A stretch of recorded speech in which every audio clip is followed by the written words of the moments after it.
The fluorescent hospital lights had been her companion for 6 long days, but Simone Crawford was finally free.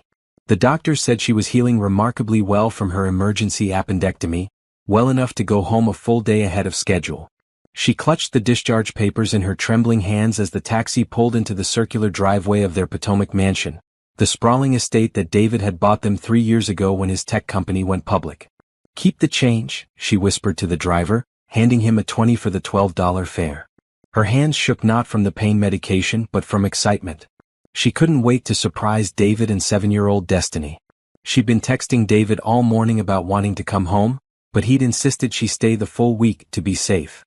Now she could show him she was stronger than he thought. The August heat hit her like a wall as she stepped out of the air-conditioned cab, her hospital bag weighing heavy in her weak grip. The 10-bedroom house loomed before her, every window dark except for David's home office on the 2nd floor. Strange, it was only 2 p.m. on a Tuesday. Destiny should be at day camp, but David usually worked from his downtown office. Simone fumbled with her keys at the front door, her surgical sight pulling with each movement. The massive foyer welcomed her with its cold marble floors and the ridiculous crystal chandelier David had insisted on buying. She called out softly, not wanting to startle him if he was on an important call. "David? Honey, I'm home." Silence. She climbed the curved staircase slowly, each step sending a dull ache through her abdomen. The hardwood floors creaked under her feet as she approached his office. The door was slightly ajar and she could hear voices, David's deep baritone and a woman's laugh. A laugh that definitely wasn't hers. Simone's heart began to race. She pressed closer to the door, her breath catching in her throat. "The papers are ready," David was saying. "Once she's out of the hospital and settled, I'll have her sign them. She trusts me completely, she won't even read the fine print." "And you're sure she doesn't suspect anything about the offshore accounts?" The woman's voice was sultry, confident. "What we're doing could destroy her financially. Vanessa, baby, she's been so focused on recovering that she hasn't asked questions about the business in months. By the time she realizes what's happening, we'll be untouchable. The company shares, the properties, the trust fund for Destiny, it'll all be protected from any divorce proceedings." Simone's knees buckled. She gripped the door frame to keep from falling, her surgical stitches screaming in protest. This couldn't be happening. Not David. Not the man who'd held her hand through every doctor's appointment, who'd promised to love her, in sickness and in health, just 5 years ago. "What about Destiny?" Vanessa asked, and Simone's blood ran cold. "She'll understand eventually. Kids are resilient. And legally, with the new custody arrangements I'm setting up, Simone won't have much say in where she lives or goes to school." The sound that escaped Simone's throat was somewhere between a gasp and a sob. In that split second, David turned toward the door. Their eyes met through the gap, his widening in shock and panic, hers filling with tears of rage and heartbreak. "Simone." He jumped up from behind his mahogany desk, where papers were scattered like evidence of his betrayal. "What are you? How did you?" She stumbled backward, her hospital bag falling to the floor with a heavy thud. Vanessa Sterling emerged from behind David, her blonde hair perfectly styled, wearing the navy business suit that Simone recognized from David's company photos. She was beautiful, young, and apparently very eager to help David destroy everything Simone had built with him. 6 days, Simone whispered, her voice barely audible. "I was gone for 6 days. Simone, let me explain. 6 days and you've already planned my entire destruction." Her voice grew stronger, fueled by a rage she'd never felt before. "My daughter's future. My home. Everything." David stepped toward her, his hands raised as if approaching a wounded animal. "It's not what it sounds like. The business decisions are complicated and—" "Get away from me." The words came out as a roar that surprised even her. "Don't you dare come near me." She turned and ran down the hallway, ignoring the burning pain in her side. Behind her, she could hear David calling her name, his footsteps heavy on the hardwood floor. She made it to their bedroom, and slammed the door, turning the lock with shaking fingers. Her phone was buzzing. Text after text from David, "Let me explain. It's not what you think. Please, we can work this out. I love you." Simone slid down the door until she was sitting on the floor, her back against the wood that separated her from the man who just shattered her world. She pulled her knees to her chest, careful of her stitches, and let the tears fall. Outside the door, she could hear hushed arguing, David and Vanessa discussing damage control. She realized. They were talking about her like she was a business problem to be solved, not a wife and mother whose life had just been torn apart. She looked around the bedroom they'd shared for 5 years. The king-sized bed where they'd made love just 2 weeks before her surgery. The walk-in closet filled with designer clothes he'd bought her. The framed photos of their wedding day, where her smile had been so bright, so trusting. Everything was a lie. Every "I love you," every plan they'd made for Destiny's future, every moment of intimacy, all of it had been part of some elaborate scheme to steal her life away from her. Her phone rang. David again. She declined the call and immediately dialed the one person who would know what to do. "Mama," she sobbed when Regina Crawford answered on the first ring. "Baby girl? What's wrong? Aren't you supposed to be in the hospital until tomorrow?" "Mama, I need you. I need you right now." "I'm already in the car," Regina said without hesitation. "Whatever it is, we're going to handle it. You hear me?" Simone closed her eyes and leaned against the door, David's voice still pleading on the other side. She thought about Destiny, who would be home from camp in 3 hours, expecting to find her parents happy and her mother safely recovering. Instead, she would find a war zone. But as her mother's words echoed in her ears, "We're going to handle it," Simone felt the first spark of something other than heartbreak. She felt the beginning of a fight.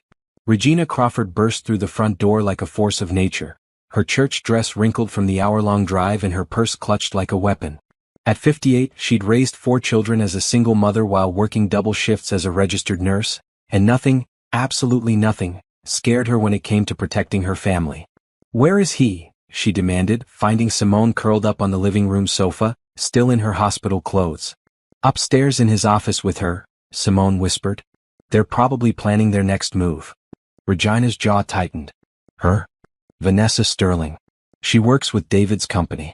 I heard them talking about moving money offshore, about making sure I can't touch anything in a divorce." Simone's voice cracked. "Mama, they were discussing custody arrangements for Destiny like she's property to be divided. Over my dead body." Regina sat down beside her daughter and pulled her close. "Tell me everything you heard. Every single word." As Simone recounted the devastating conversation, Regina's expression grew darker. She'd never completely trusted David Crawford. Something about his too-perfect smile and his too-quick answers had always bothered her. But she'd kept quiet because Simone was happy, and because she'd wanted to believe her daughter had found the kind of security Regina had never been able to provide. "We need evidence," Regina said firmly. "And we need a lawyer. A good one." "Evidence? Mama, I don't even know where to start. David handles all the finances. All I have access to is our joint checking account and a credit card he gave me." "What about his computer? His phone?" "He changes his passwords constantly. Says it's for business security." The pieces were falling into place now. All the little things that had seemed quirky or protective now felt sinister. A car door slammed outside. Through the window, they watched Vanessa Sterling stride to her white BMW, her blonde hair catching the afternoon sunlight. She didn't look back at the house as she drove away. "Good," Regina muttered. "At least she's gone for now." Heavy footsteps echoed from the staircase. David appeared in the living room doorway, his usually perfect hair disheveled, his white dress shirt untucked. He looked between Simone and her mother with the expression of a man who'd been caught stealing from the collection plate. "Regina," he said carefully, "I didn't know you were coming. My daughter called me crying, talking about betrayal and custody battles. Of course I came." Regina stood up, all 5 feet and 2 inches of her radiating power. "Sit down, David. We need to talk." "I think it would be better if Simone and I discussed this privately." "I think you've had enough private discussions for one day," Regina interrupted. "Sit down." David reluctantly took the armchair across from them, his hands fidgeting with his wedding ring. "Simone, what you heard wasn't the full conversation. You're taking things out of context."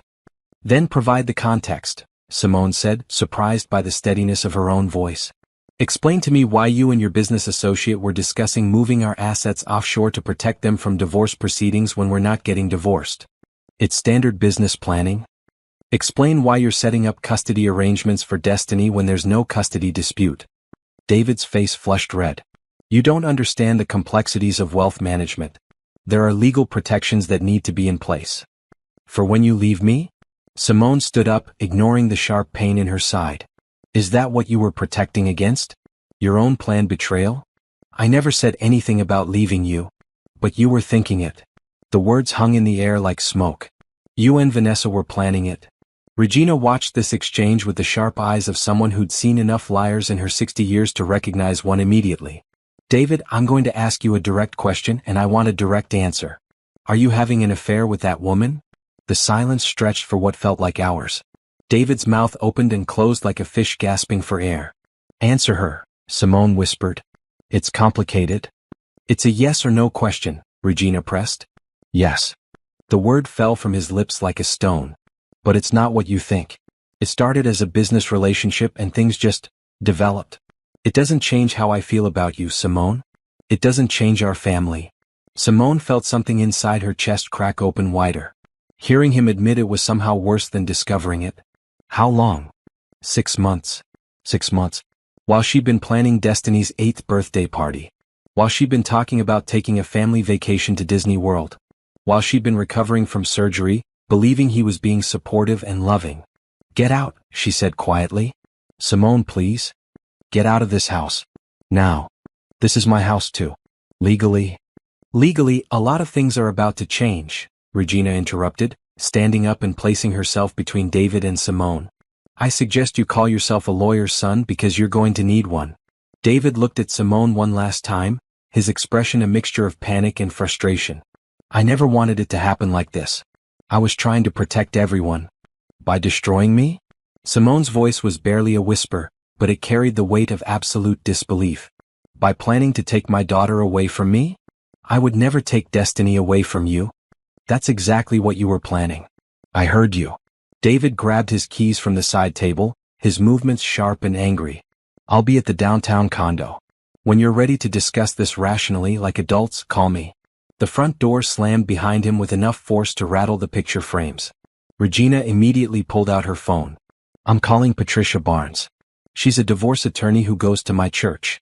She's tough as nails and she doesn't lose. Mama, I can't afford a good lawyer. David controls all the money.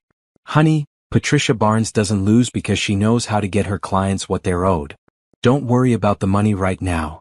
Regina dialed the number from memory. Patricia? It's Regina Crawford. I need you to drop everything and help my daughter. It's an emergency. While her mother talked to the lawyer, Simone walked to the window and looked out at the manicured lawn, the fountain in the center of the circular driveway, the wrought iron gates that surrounded their property. Everything looked exactly the same as it had this morning when she'd left the hospital, but nothing would ever be the same again. A school bus rounded the corner at the end of their street. Destiny would be home in 10 minutes, expecting to find her mother safely recovered and her father waiting with homework help and afternoon snacks. Instead, she would find her family broken. Simone pressed her palm against the cool glass of the window and made a promise to herself and to her daughter. Whatever it took, however long it took, she was going to fight for everything David was trying to steal from them. And she was going to win. The yellow school bus wheezed to a stop outside the gates, and Simone watched through the window as Destiny bounded down the steps, her purple backpack bouncing behind her. At 7 years old, she moved through the world with the kind of fearless joy that only children possess. The same joy that was about to be shattered. Mama. Mama, you're home. Destiny's voice echoed through the foyer as she ran inside, dropping her backpack and lunchbox in the middle of the marble floor. Did they fix your tummy? Does it still hurt? Simone knelt down carefully, her stitches pulling as she opened her arms. Destiny threw herself into the embrace with the full force of a child who'd missed her mother desperately. It's better, baby girl. Much better. Where's Daddy? He said he was going to take me for ice cream when you came home. Regina appeared in the doorway, her phone still pressed to her ear as she finished her conversation with the attorney. Patricia can see us tonight at 7, she announced. Emergency consultation. Destiny looked between her mother and grandmother, her bright brown eyes growing confused. Grandma Regina? Why are you here? And why does everybody look sad? Simone felt her heart breaking all over again. How do you explain to a 7-year-old that her father, the man who reads her bedtime stories and helps her with homework and promised to love her forever, has been planning to tear their family apart? Sweetheart, come sit with me, Simone said, leading Destiny to the couch. We need to talk about some grown-up things. Is Daddy sick? Is that why he's not here? No, baby. Daddy's not sick. Simone took her daughter's small hands in hers. Sometimes grown-ups make mistakes. Sometimes they do things that hurt the people they love. Destiny's face grew serious. What kind of mistakes? Simone looked at her mother helplessly. Regina sat down on the other side of Destiny and stroked her granddaughter's hair. Your daddy and mommy are having some problems, Regina said gently. They need to figure some things out. Are you getting divorced? The question came out so matter-of-factly that both women were stunned. Why would you ask that, sweetheart? Simone managed. Because Taylor's parents got divorced last year, and first they had problems and then her daddy moved out and then they went to court. Destiny's lower lip began to tremble. Is daddy moving out? The truth was written all over their faces. Destiny was too smart, too observant to be fooled by careful words and gentle euphemisms. She could see the evidence of their shattered world in her mother's red-rimmed eyes and her grandmother's tight jaw. I don't want you to get divorced. Destiny wailed, tears streaming down her cheeks. I want our family to stay together. I want daddy to come home. Simone pulled her daughter close, her own tears falling freely now. Oh baby, I know. I want that too. More than anything. Then why can't you just say sorry to each other and make up? That's what you tell me to do when I fight with my friends. The simplicity of childhood logic was heartbreaking. If only adult betrayal could be solved with apologies and hugs and promises to do better next time. Sometimes, Regina said carefully, the problems are too big for sorry to fix. Sometimes grown-ups hurt each other in ways that can't be undone. Did you hurt daddy? Is that why he left? No, sweetheart. I didn't hurt daddy. Did daddy hurt you? Simone closed her eyes. Even now, even after everything, she wanted to protect Destiny from the ugly truth about her father. She wanted to preserve whatever innocence was left. But Destiny deserved honesty. She deserved to understand why her world was falling apart. Yes, Simone whispered. Daddy hurt me very badly.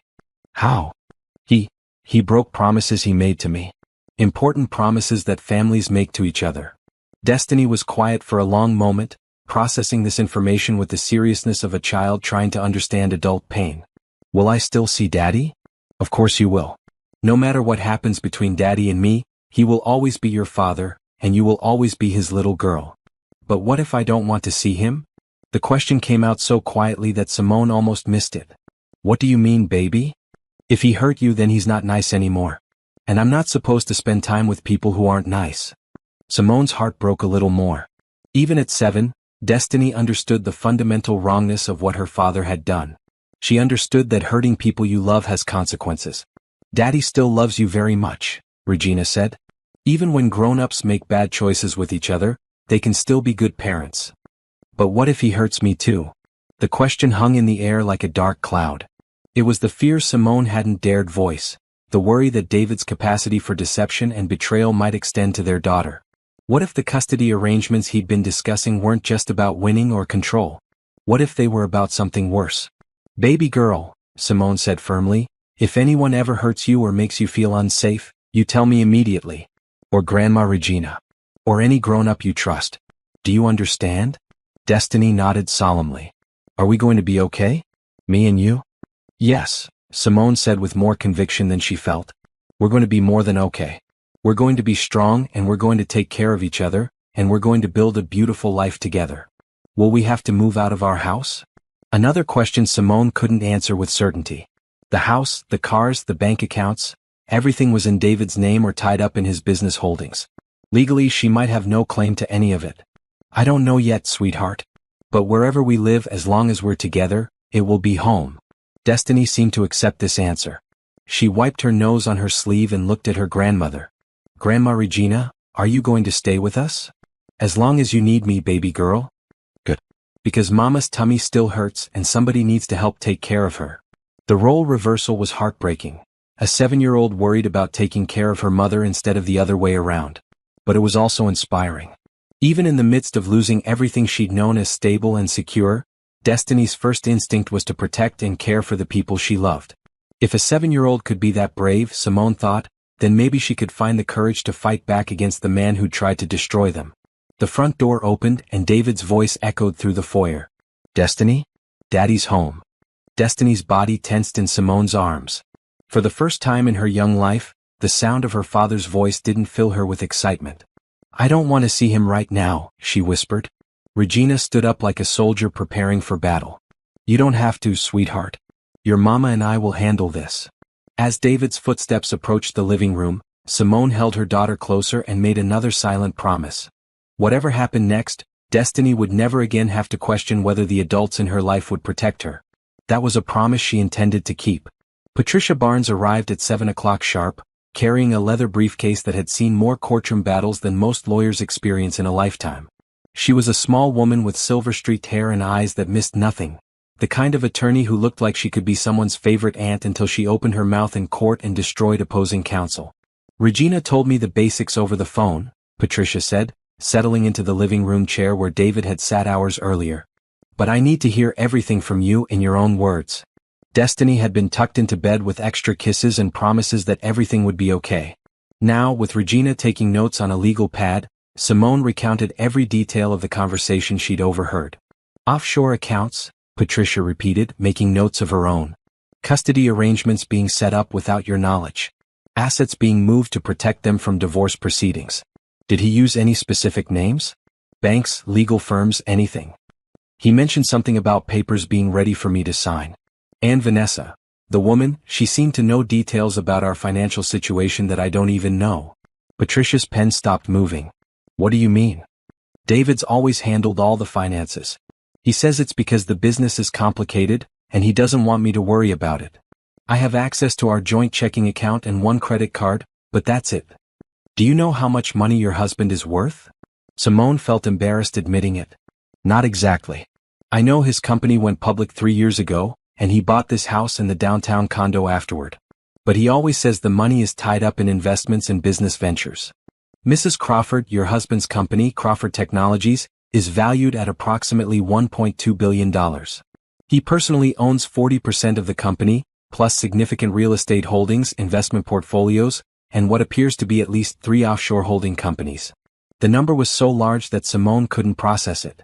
She'd known David was wealthy, successful enough to buy million-dollar homes and send Destiny to private school, but a billionaire? "I had no idea it was that much." "That's intentional," Patricia said grimly. "Financial isolation is a classic control tactic. Keep the wife uninformed so she can't make independent decisions or protect herself if the marriage fails." Regina looked up from her note-taking. "So what do we do? How do we prove what he's planning?" "We need evidence. Bank records, business documents, communication between David and this Vanessa woman. Anything that shows intent to hide assets or manipulate custody arrangements." "His computer is password protected," Simone said. "And he takes his phone everywhere." "What about paper documents? Does he keep files at home?" "In his office upstairs.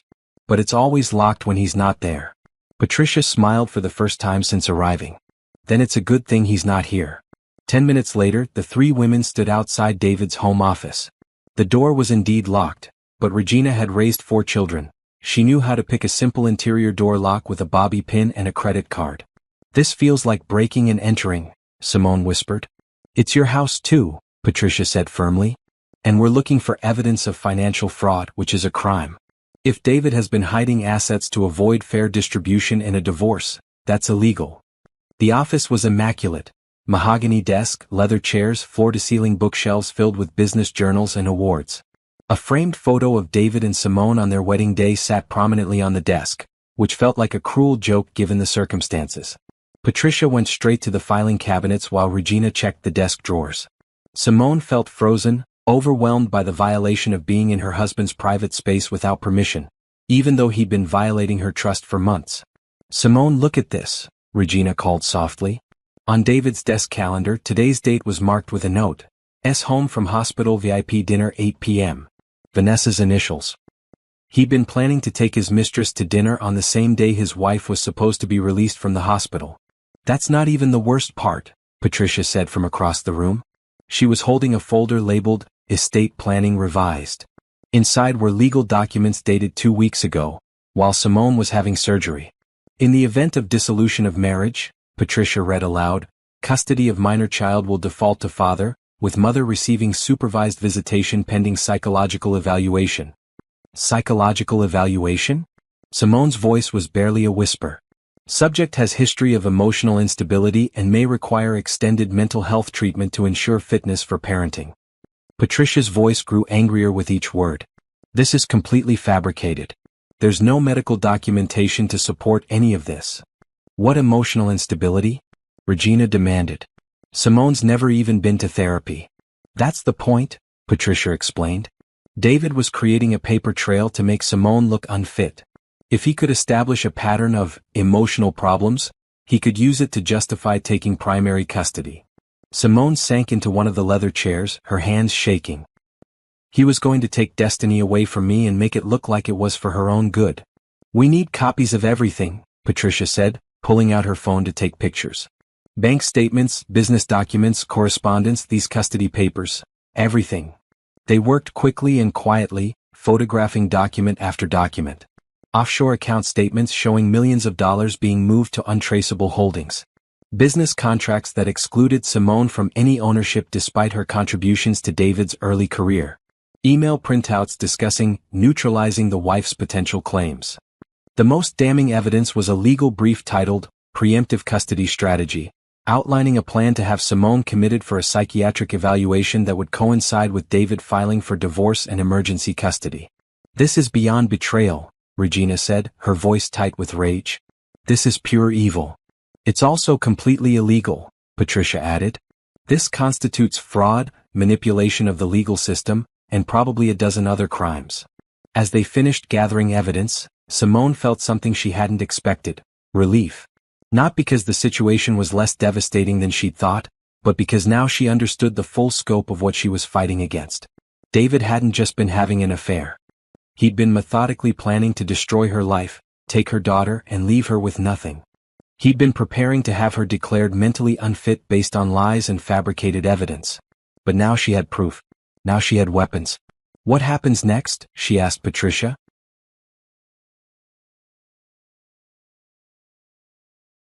Next, we file an emergency motion to freeze all assets pending investigation. We file for temporary custody arrangements that keep Destiny with you. And we prepare for the fight of your life. Patricia packed the copied documents into her briefcase with the efficiency of someone who'd done this many times before. Mrs. Crawford, I want you to understand something. Your husband has been planning this for months, maybe longer. He has expensive lawyers and unlimited resources. This is not going to be easy. I don't care how hard it is, Simone said quietly. He tried to steal my daughter. He was going to have me committed to a mental hospital. I don't care if I have to fight him for the rest of my life. Good, Patricia said with a fierce smile. Because that's exactly the attitude we need to destroy his plans and get you everything you're entitled to. As they left David's office, Simone took one last look at the wedding photo on his desk. The woman in that picture looked so happy, so trusting. She believed her husband loved her enough to protect her from the world. Now she knew the truth. Sometimes the person you need protection from is the one who promised to love you forever. But she also knew something else. She was done being protected. From now on, she was going to be the one doing the fighting. Word spread through their neighborhood like wildfire. By Thursday morning, Simone's doorbell had been ringing since dawn. Mrs. Evelyn from next door arrived first, carrying a casserole dish and wearing the kind of determined expression that meant business. Child, I've been watching that man come and go at all hours for months, the 67-year-old retired teacher announced, marching straight into the kitchen.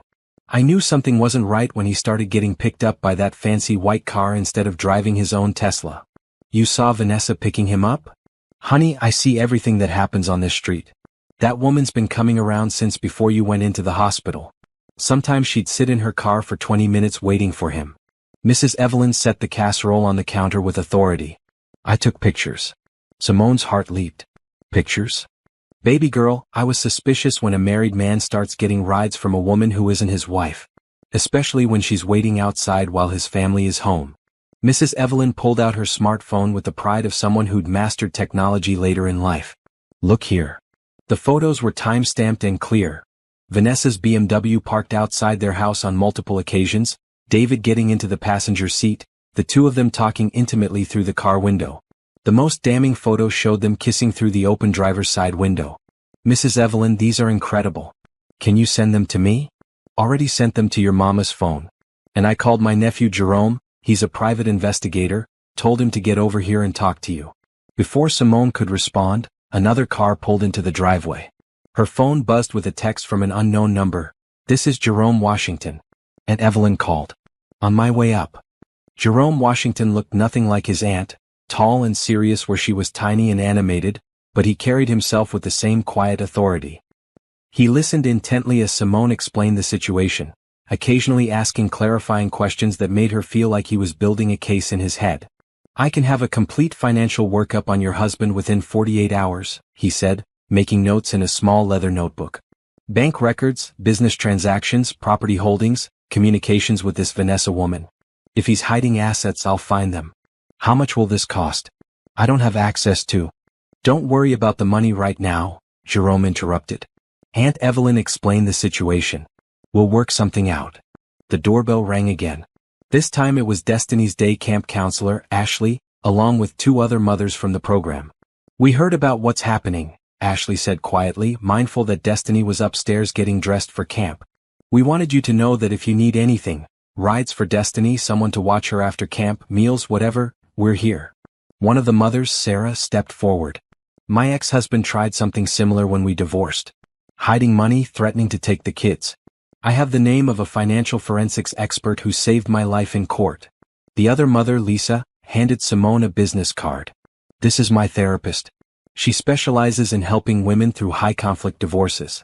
Your lawyer might want documentation that you're emotionally stable, especially if David tries to claim otherwise.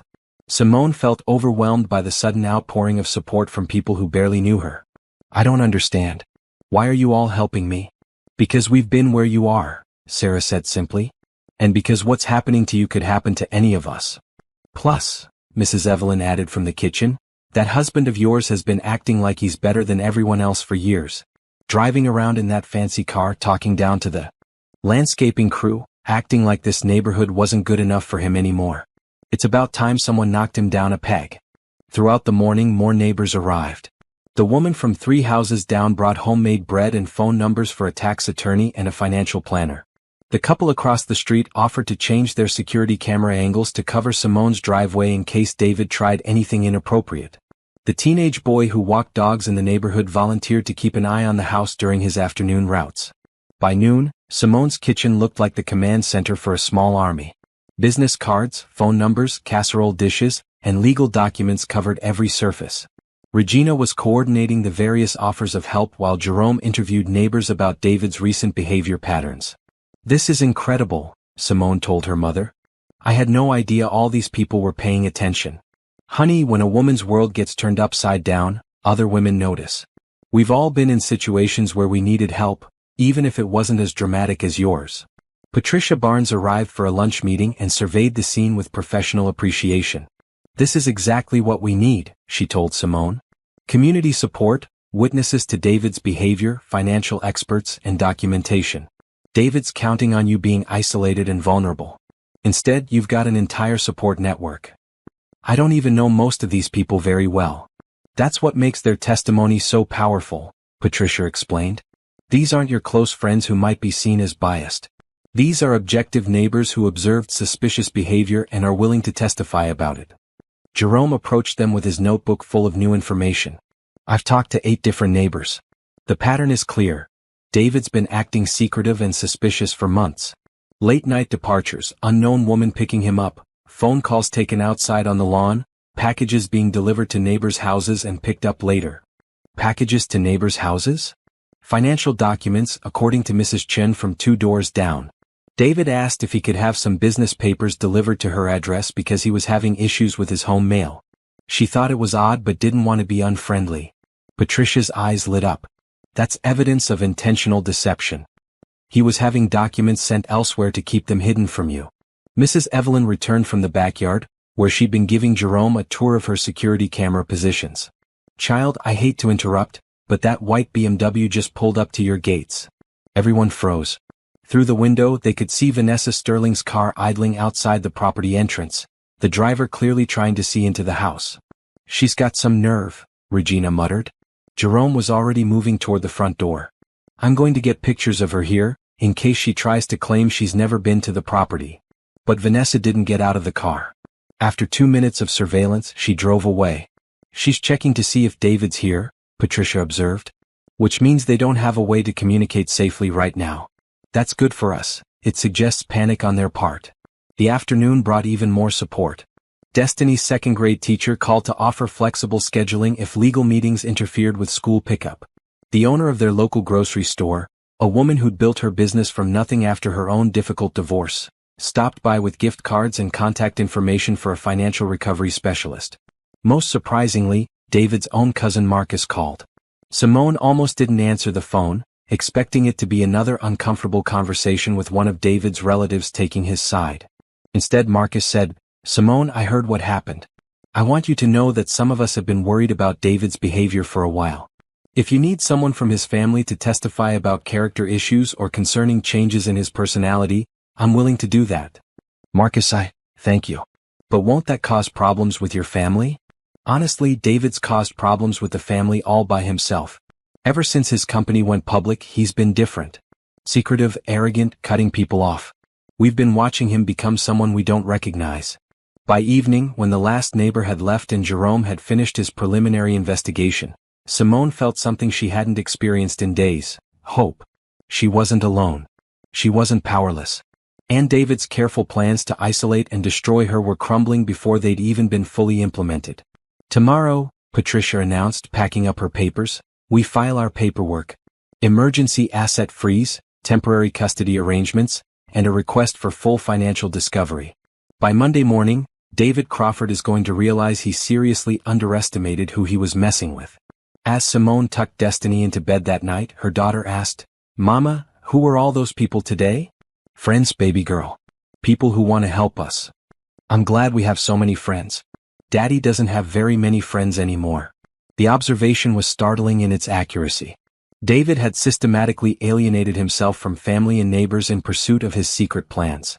While he'd been building a case against Simone, she'd unknowingly been building an army of allies. For the first time since this nightmare began, Simone felt like she might actually win.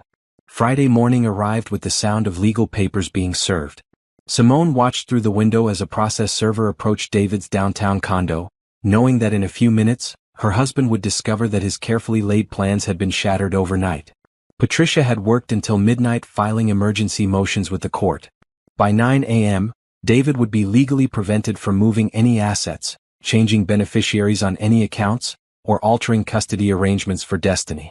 More importantly, he would be required to appear in court Monday morning to explain his offshore account activities. How long before he realizes what happened? Regina asked, setting a cup of coffee beside Simone at the kitchen table. "About 10 minutes, Jerome answered from his laptop across the room. "I've been monitoring his credit card activity. He just paid for breakfast at that expensive restaurant downtown. Process server should reach him any minute now." The phone rang. David's name appeared on the caller ID. "Let it go to voicemail," Patricia advised. She'd arrived early to coordinate the day's activities. "Everything he says now can be used in court. We want him panicked and making mistakes." The voicemail notification chimed. Simone played it on speaker. "Simone, what the hell is this?" David's voice was tight with barely controlled rage. "Emergency asset freeze? Financial discovery? Are you insane? You can't just call me back. We need to talk. This is ridiculous."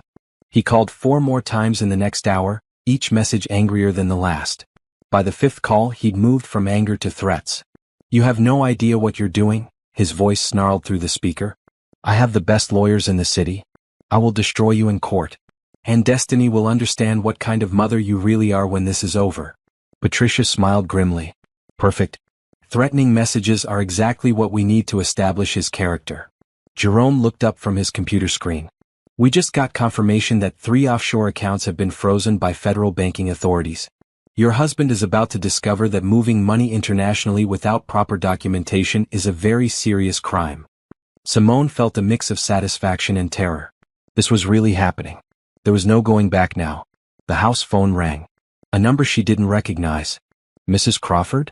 This is James Mitchell from Crawford Technologies Board of Directors.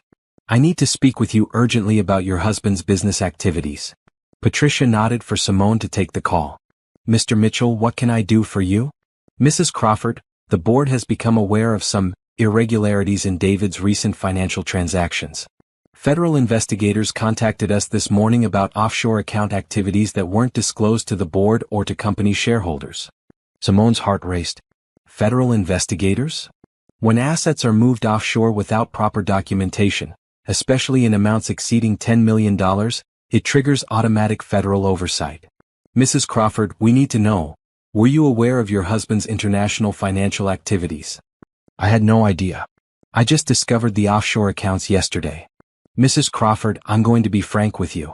If David has been using company resources for personal asset protection in anticipation of divorce proceedings, that constitutes embezzlement and fraud. The board is meeting in emergency session this afternoon to discuss his status with the company. After the call ended, Patricia was practically glowing.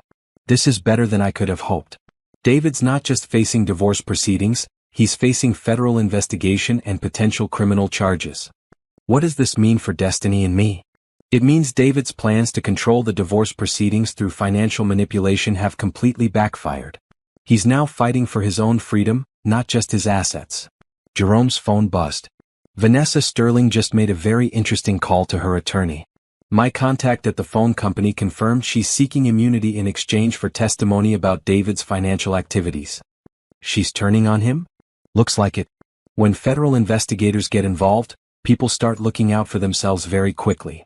The afternoon brought a parade of unexpected visitors. David's business partner arrived first, looking haggard and desperate.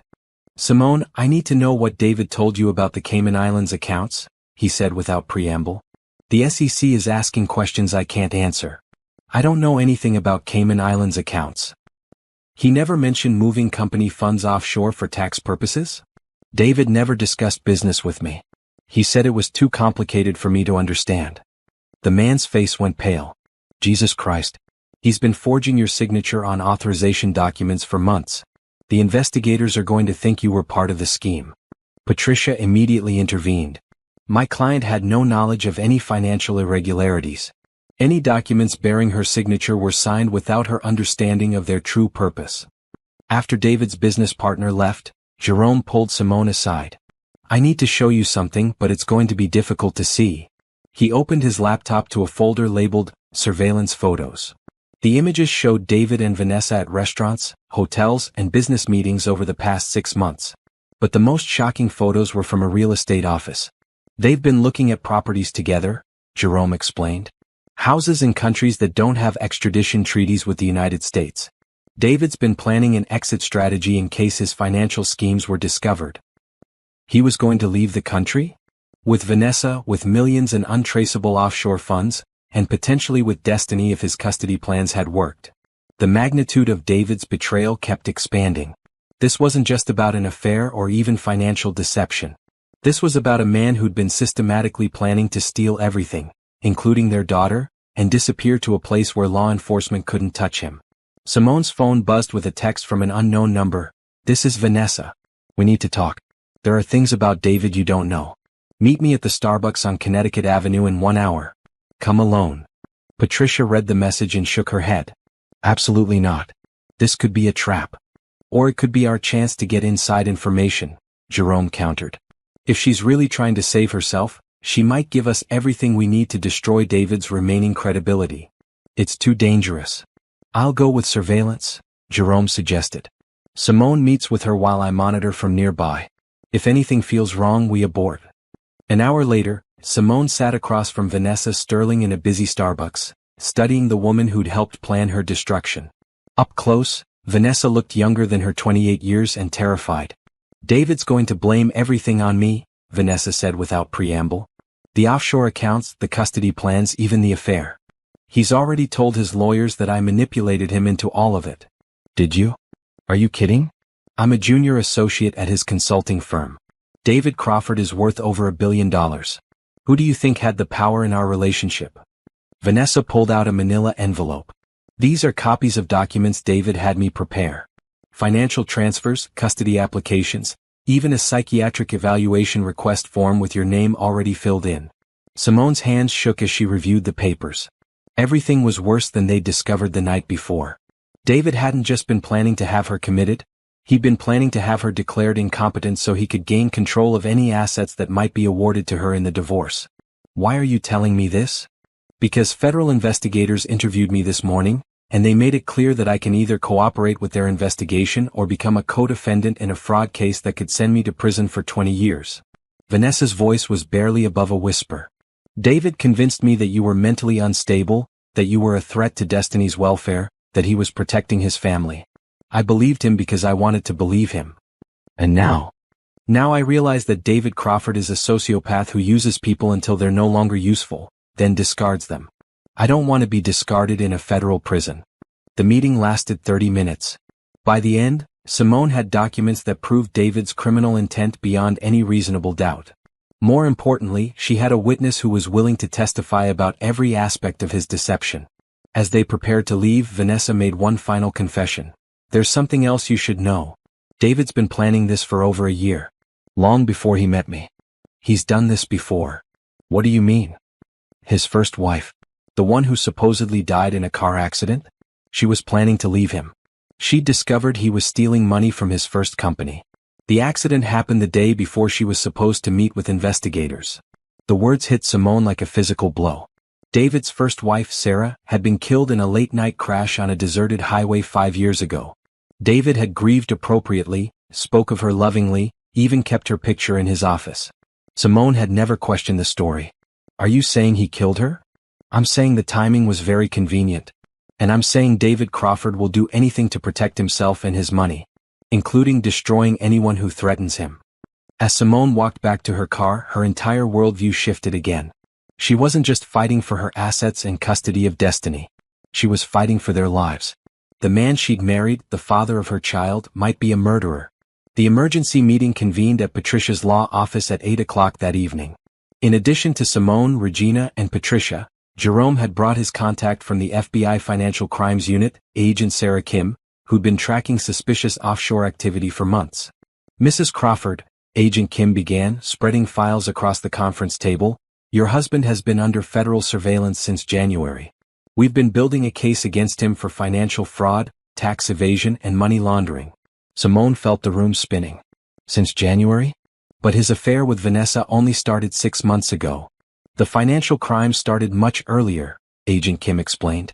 We believe David has been systematically moving money offshore for over 2 years, coinciding with his company's major growth period. What's new is the personal component, the affair, the custody manipulation, the planned psychiatric commitment. Patricia leaned forward. Agent Kim, Vanessa Sterling provided some disturbing information about David's first wife. Are you investigating that situation as well? Agent Kim's expression grew grave. Sarah Crawford's death has been reopened as a suspicious death investigation. We found communication between David and offshore account managers dating back to the week before her accident. Regina reached for Simone's hand as the implications sank in. He killed her, Simone whispered. He killed Sarah and he was planning to destroy me the same way. We can't prove homicide at this point, Agent Kim cautioned. But the financial evidence suggests David has a pattern of eliminating threats to his wealth and control. Sarah had discovered his early financial crimes. You discovered his current ones. Jerome opened his laptop and pulled up a detailed timeline. I've been tracking David's behavior patterns since the surveillance began. Every time someone gets close to exposing him, they either disappear, have accidents, or suffer sudden mental health crises that discredit their testimony. How many people are we talking about? Patricia asked. At least 4 business associates who questioned his accounting practices over the past 3 years. 1 died in a climbing accident, 1 was committed to a psychiatric facility after a supposed suicide attempt, and 2 moved out of the country suddenly after receiving large financial settlements. Agent Kim nodded grimly. This is why we need your cooperation, Mrs. Crawford. You're the closest we've gotten to someone with direct evidence of David's methods. What do you need me to do? First, we need you to be extremely careful. David is cornered now, and cornered criminals are unpredictable. We're assigning protective surveillance to you and Destiny. Protective surveillance? Unmarked agents will be monitoring your house, Destiny's school, and your movements. If David approaches you directly or attempts any intimidation, we'll intervene immediately. Patricia spread out the custody and financial documents they'd gathered. What about the legal proceedings? Can we continue with the divorce case while the federal investigation is ongoing? The divorce will actually help our case, Agent Kim explained. Family court proceedings require full financial disclosure. David will be forced to reveal assets and explain discrepancies, which gives us additional evidence for the criminal case. Simone's phone rang. David's name appeared on the screen. Agent Kim gestured for her to answer, then activated a recording device. Keep him talking as long as possible. Hello, David. Simone, we need to talk. Face to face. This whole situation has gotten out of hand. I don't think that's a good idea. Listen to me very carefully. David's voice took on a cold, threatening tone. You have no idea who you're dealing with. I've built an empire, and I will not let you or anyone else destroy what I've worked for. Is that a threat? It's a statement of fact. I've handled problems before and I can handle this one. But it would be much easier for everyone if you simply agreed to a reasonable settlement. What kind of settlement? You get the house and enough money to live comfortably.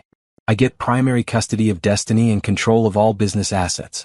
You sign a non-disclosure agreement and never speak about our marriage or my business activities to anyone.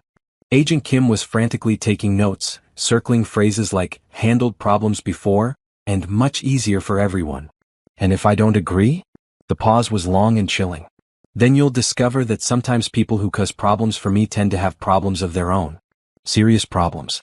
Life-changing problems. David, are you threatening to hurt me? I'm offering you a choice, Simone. The easy way or the hard way. But either way, this ends with me getting what I want. The call ended abruptly. Agent Kim looked up from her notes with grim satisfaction. That was a direct threat recorded on federal surveillance equipment. Combined with the financial evidence and witness testimony, we now have enough to arrest David Crawford on multiple felony charges. When? Regina asked. Tomorrow morning. We'll coordinate with local police to ensure Destiny is safely at school when the arrest happens. Patricia began organizing documents. This changes our entire legal strategy. Instead of fighting a divorce case against a billionaire, we're now dealing with a soon-to-be federal prisoner. What does this mean for Destiny's custody? Simone asked. Full custody to you, obviously. The court won't award any parental rights to someone facing federal charges for fraud and potentially murder. Agent Kim packed up her files. Mrs. Crawford, I need you to understand that David will likely make bail initially. He has significant financial resources and no prior convictions. The period between his arrest and trial could be the most dangerous time for you. How long are we talking about? Potentially several months. Federal cases move slowly, especially complex financial crimes cases. Jerome closed his laptop. I'll maintain surveillance on David's activities during the bail period. We need to know if he attempts to contact Simone or Destiny, or if he tries to leave the country. As the meeting broke up, Simone felt simultaneously relieved and terrified. David would be arrested, which meant he could no longer hide behind his wealth and power. But he would also be desperate, which made him exponentially more dangerous. Mama, she said to Regina as they walked to their cars, I need to tell Destiny what's happening. She's going to see news reports, hear other kids talking about it at school. What are you going to say? The truth. That her father made very bad choices that hurt people, and now he has to face the consequences of those choices. And if she asks if he's dangerous? Simone looked up at the dark sky, thinking about Sarah Crawford's mysterious death, about the business associates who'd suffered sudden misfortunes, about David's cold voice threatening her over the phone. I'm going to tell her that we're safe now because good people are protecting us, but that she should never be alone with her father again. It was a conversation no mother should have to have with her 7-year-old daughter. But it was a conversation that might save both their lives. As Simone drove home, she realized that tomorrow would bring the end of one nightmare and the beginning of another. David Crawford, the loving husband, was gone forever, revealed as an illusion. David Crawford, the dangerous criminal, was about to become her reality. The FBI arrived at 6:17 a.m. on Saturday morning, just as Agent Kim had promised. Simone watched from her kitchen window as 3 black SUVs surrounded David's downtown condo building, their occupants moving with the precision of a military operation. Destiny was still asleep upstairs, unaware that her father was about to become front-page news across the Washington metropolitan area. Regina sat beside Simone at the kitchen table, both women holding coffee cups they weren't drinking, watching history unfold through the live news coverage on Simone's phone. Federal agents have arrested tech billionaire David Crawford on charges of financial fraud, money laundering, and tax evasion, the news anchor reported. Crawford, whose company Crawford Technologies went public 3 years ago, is accused of moving over $50 million to offshore accounts to avoid taxation and hide assets from potential divorce proceedings. The footage showed David being led from his building in handcuffs, his usually perfect hair disheveled, his expensive suit wrinkled from what had obviously been a sleepless night. For the first time since this nightmare began, he looked powerless. More troubling allegations have surfaced regarding Crawford's personal conduct, the anchor continued. Sources close to the investigation suggest that Crawford may have been planning to have his wife involuntarily committed to a psychiatric facility as part of an elaborate scheme to gain custody of their 7-year-old daughter. Simone's phone rang immediately. Patricia Barnes calling with an update. He's been charged with 17 federal counts, Patricia reported. The judge set bail at $20 million, which David's attorneys are arguing is excessive. Will he make bail? Probably, but it doesn't matter. The conditions of his release include surrender of his passport, no contact with you or Destiny, and GPS monitoring. He's essentially under house arrest. What about the custody situation? Emergency hearing is scheduled for Monday morning. Given the federal charges, I expect the judge to award you full temporary custody with no visitation rights for David. After hanging up with Patricia, Simone faced the task she'd been dreading, waking Destiny and explaining why her father's picture was on every news channel in the city. She found her daughter already awake, sitting on her bed and staring out the window at the news vans that had gathered outside their gates. "Mama, why are there so many people outside?" Simone sat down beside her and pulled her close. "Remember how we talked about Daddy making some bad choices?" "Yes." "Well, those bad choices were against the law. So the police came to arrest him this morning." Destiny processed this information with the seriousness that had become her default expression since her world started falling apart. "Is he going to jail?" "He might. There will be a trial where a judge and jury decide if he really broke the law." "Did he hurt somebody?" The question was so direct, so perceptive, that Simone felt her breath catch. "We think he might have hurt people, yes." "Did he hurt you?" "Yes, baby girl. He hurt me very badly." "Was he going to hurt me?" This was the question Simone had been dreading most. How do you tell a 7-year-old that her father might have been planning to kidnap her and disappear to another country? "Daddy had some plans that would have separated us," Simone said carefully. "But the police stopped him before anything bad could happen." Destiny was quiet for a long moment. Then she asked, "Am I still going to have to see him?" "Not unless you want to. And not unless a judge says it's safe." "I don't want to see him. Not if he was going to hurt you." The simple declaration broke Simone's heart and filled her with pride at the same time. Even at 7 years old, Destiny understood that love means protecting the people you care about, not hurting them. The rest of Saturday was a blur of phone calls, legal meetings, and media management. Jerome had stationed himself at the house to coordinate security and field calls from reporters. Mrs. Evelyn had appointed herself as the neighborhood's unofficial spokesperson, cheerfully telling any journalist who approached that David Crawford never fit in around here anyway. The most challenging call came from David's mother, Eleanor Crawford, a woman who'd never fully accepted Simone into the family. "This is all a misunderstanding," Eleanor insisted during their brief conversation. "David would never do the things they're accusing him of. He's a good man who's been set up by jealous business competitors." "Mrs. Crawford, I understand this is difficult for you. What's difficult is watching my son's life be destroyed by lies and manipulation. I hope you're proud of yourself for participating in this witch hunt."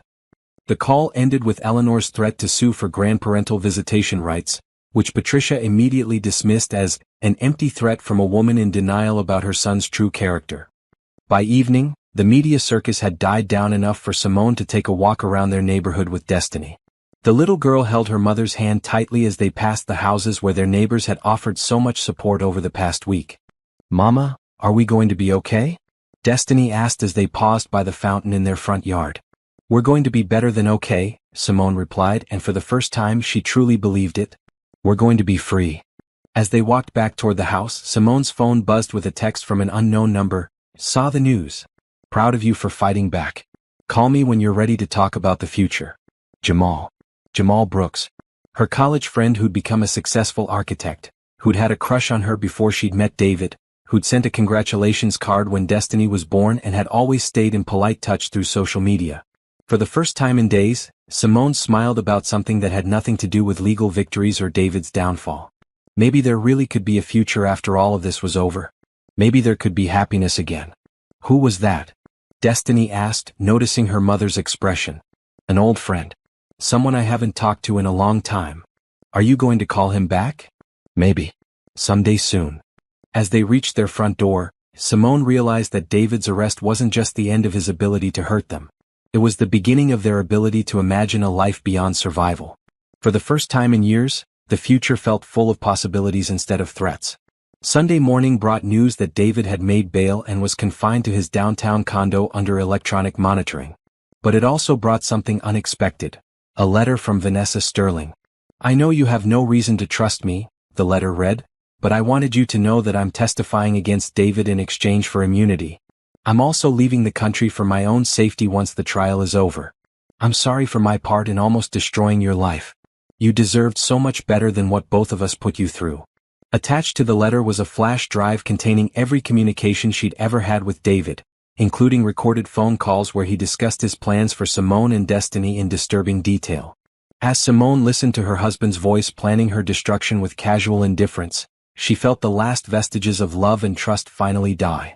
Whatever happened in the trial, whatever the future held, she would never again doubt that she'd made the right choice in fighting back. David Crawford had tried to erase her. Instead, he'd erased himself. 3 months later, Simone sat in the front row of federal district court, watching her former husband's life systematically dismantled by evidence. David looked smaller somehow, diminished by the orange jumpsuit and handcuffs, his billion-dollar empire reduced to a defendant's table and a stack of legal papers. The trial had become a media sensation. The billionaire betrayal, the newspapers called it. Tech mogul's murder plot, the tabloids screamed. Every day brought new revelations about David's elaborate schemes, each more shocking than the last. Vanessa Sterling had been the prosecution's star witness, testifying for 3 days about David's detailed plans to destroy Simone's life and potentially eliminate her entirely if she became too much of a threat. Her testimony had been devastating, clinical in its precision and terrifying in its implications. "Mr. Crawford told me that problems had a way of solving themselves," Vanessa had testified, "and that people who threatened his business interests tended to disappear from his life one way or another."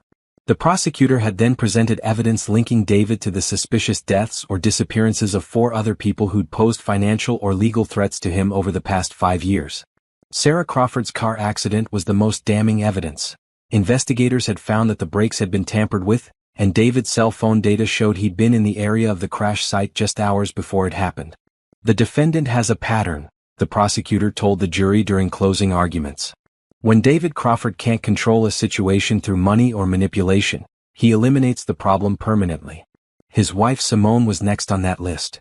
The defense team had tried every strategy available, claiming Simone was a gold digger seeking revenge, arguing that David's business activities were standard wealth management practices, suggesting that Vanessa Sterling had manipulated David into illegal activity.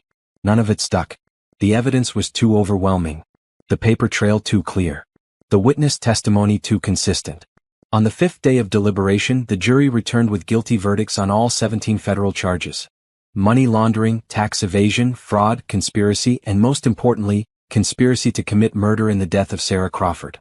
Judge Martha Stevens sentenced David Crawford to 45 years in federal prison without the possibility of parole. "Mr. Crawford," the judge said as David stood to receive his sentence, "you used your wealth and power to systematically destroy anyone who threatened your control. You planned to have your current wife institutionalized, planned to steal her child, and based on the evidence presented, planned to have her killed if those strategies failed. This court finds your actions to be among the most callous and calculated crimes I've seen in 30 years on the bench." As the bailiffs led David away in shackles, he turned to look at Simone one last time. There was no remorse in his expression, no acknowledgement of wrongdoing. Even now, facing life in prison, he looked at her with the cold indifference of someone who'd never seen her as fully human. Simone felt nothing. No satisfaction, no anger, no sadness. Just emptiness where her marriage used to be, and relief that it was finally over. Outside the courthouse, Patricia Barnes addressed the media while Simone and Destiny waited in a protective circle of FBI agents and family supporters. "Today's verdict sends a clear message that wealth and power cannot protect criminals who prey upon the most vulnerable members of our society," Patricia announced. David Crawford thought he could destroy a woman and steal her child simply because he had more money and more connections. He was wrong. Reporters shouted questions about Simone's plans, about the financial settlement, about how this experience had changed her. She ignored them all, focusing instead on Destiny's small hand in hers and the knowledge that they were finally, truly safe. The financial resolution had been swift and decisive. David's assets, estimated at $1.4 billion, were being distributed among his victims' families, government fines and restitution payments. Simone's share after legal fees and taxes would be approximately $200 million, more money than she'd ever dreamed of having. But more important than the money was the custody decision. Judge Stevens had terminated David's parental rights entirely, citing the evidence of his plans to use Destiny as a tool for manipulation and his potential danger to anyone who opposed him. Destiny Crawford will never be required to have any contact with her biological father, the judge had ruled.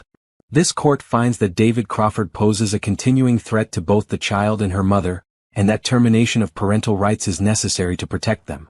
As they left the courthouse that day, Simone felt like she was walking out of one life and into another. The woman who'd entered that building 4 months ago, trusting, naive, financially dependent, was gone forever. In her place was someone harder but wiser, scarred but unbroken. That evening at the celebration dinner Regina had organized at their favorite restaurant, Destiny made an announcement that surprised everyone. "I want to change my last name," she said seriously.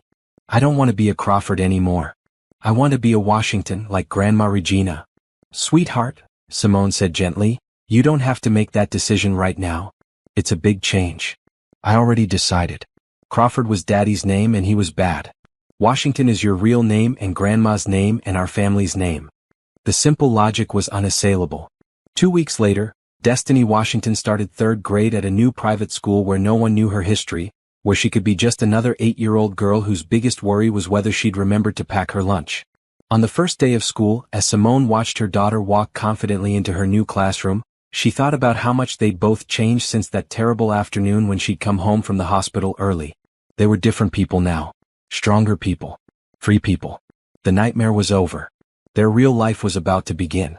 1 year later, Simone Washington stood in the kitchen of her new house, a beautiful but modest 4-bedroom colonial in a quiet neighborhood where Destiny could ride her bike safely and where neighbors knew each other's names without needing to check security camera footage.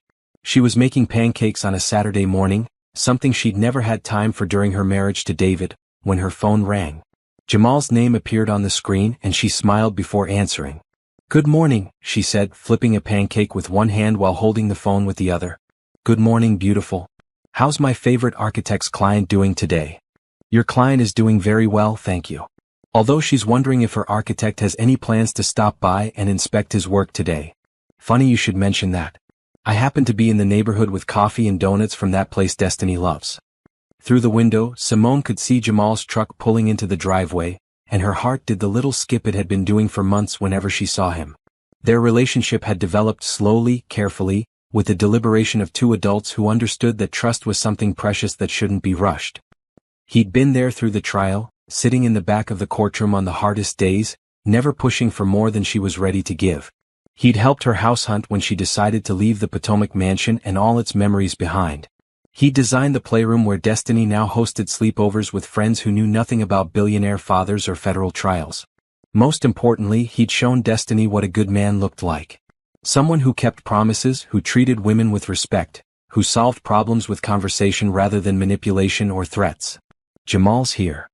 Destiny called, racing down the stairs in her pajamas to unlock the front door. She'd started calling him by his first name 6 months ago, after he'd asked her permission to date her mother for real, with serious intentions.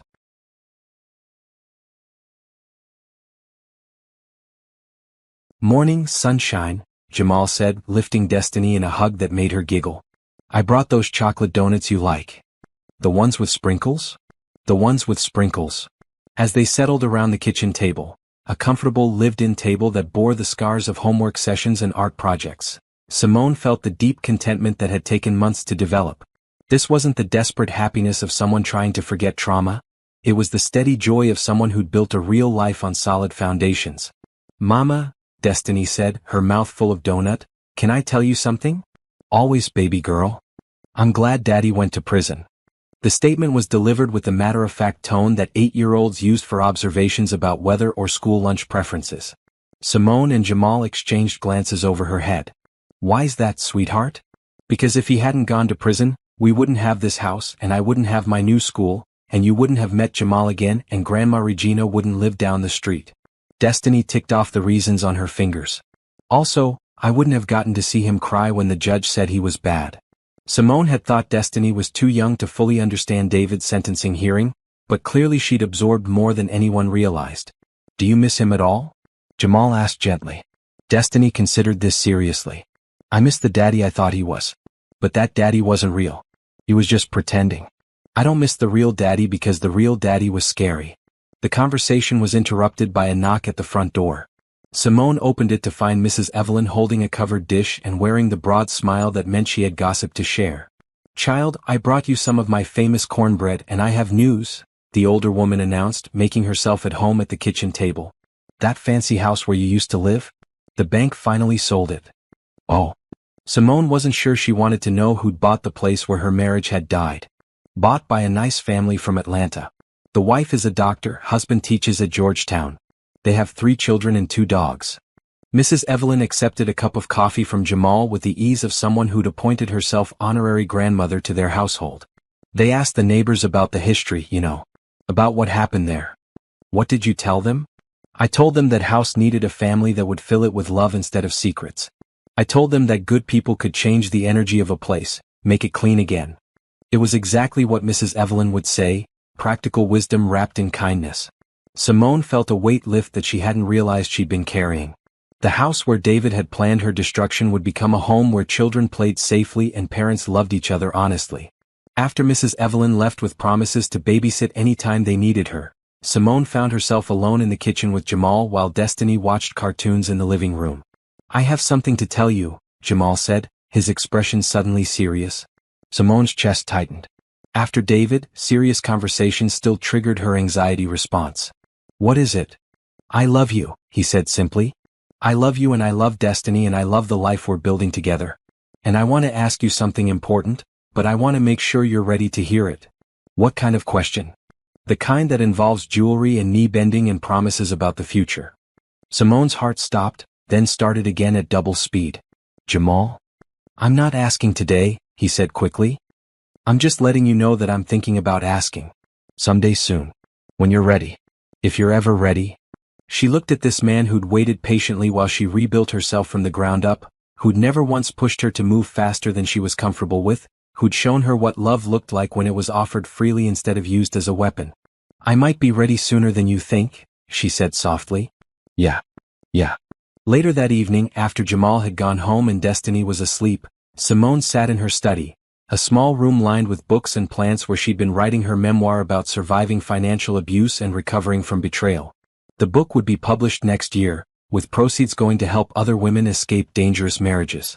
She looked at the framed photo on her desk, herself, Destiny, and Regina on the courthouse steps after David's sentencing, all 3 of them smiling with the exhausted relief of people who'd survived a war. They looked tired but victorious, scarred but unbroken. Her phone buzzed with a text from Patricia Barnes. "Saw the news about David's appeal being denied. How are you feeling?" Simone typed back, "Free." It was true. David Crawford would spend the rest of his life in federal prison, which meant she would spend the rest of her life knowing that he could never again threaten her or Destiny or anyone else who dared to stand in his way. She was free to love without fear, to trust without constantly watching for betrayal, to build a future based on hope instead of survival. As she turned off the lights and headed upstairs to check on Destiny one last time before bed, Simone thought about the woman she'd been a year ago, terrified, isolated, financially dependent, believing her husband's lies about her own capabilities. That woman was gone, replaced by someone who'd discovered her own strength in the crucible of betrayal. Someone who'd learned that the love of good people was worth more than all the money in the world. Someone who'd found that sometimes the worst thing that could happen to you was also the thing that set you free. In her daughter's bedroom, Destiny slept peacefully, surrounded by the security of knowing she was loved unconditionally and protected absolutely.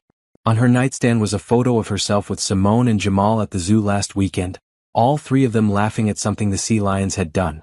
It was the face of a child who'd learned to trust again, who'd seen that not all powerful men were dangerous, who'd discovered that families could be broken and rebuilt stronger than before. Simone kissed her daughter's forehead and whispered the same promise she made every night. "You are safe, you are loved, and tomorrow will be better than today." As she stood in the doorway looking at her sleeping child, Simone realized that everything David had tried to take from them, their security, their future, their happiness, had grown back stronger and more beautiful than before. He tried to destroy them. Instead, he'd set them free to become everything they were meant to be. The nightmare was over. The dream was just beginning. And for the first time in years, Simone Washington fell asleep without fear, knowing that tomorrow would bring nothing but possibilities.